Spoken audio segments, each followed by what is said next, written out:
What is the state of negotiations right now between the US and China? There's been talk of maybe a grand deal, given that this move to ease export restrictions on some of these chips, which was unexpected, has been pushed through by the Trump administration. Where do things stand? How likely is it that we actually get a deal between these two nations?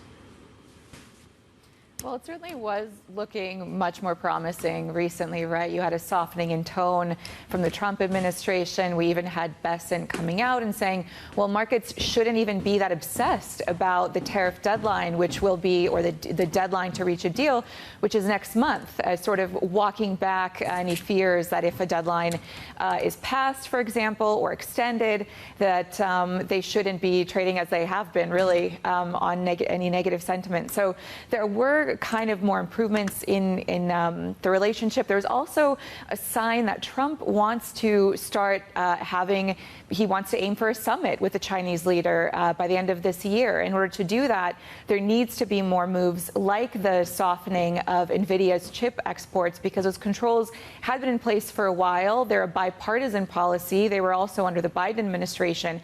And lifting that is really a positive sign, right, to the Chinese government.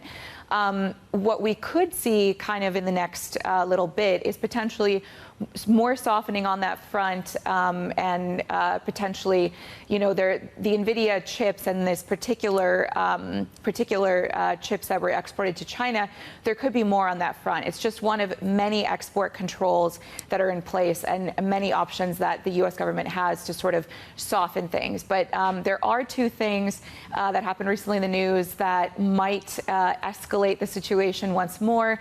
Wells Fargo, of course, one of their employees was stopped in China from exiting the country, and so that company is now advising others to not travel to China. In fact, is cutting off people from traveling, employees from traveling to that country to prevent that from happening to other employees.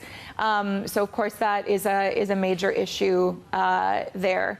And we could see that potentially flaring up. And the Chinese have also said, this is also fairly recently crossing the wire, accusing foreign agents of taking critical, like rare earths, out of China and smuggling them. So, in other words, hiding them in water bottles and mosaic tiles, which is something that, of course, right now they didn't name a specific country, but has risks kind of escalating in a very delicate situation right now between the two countries.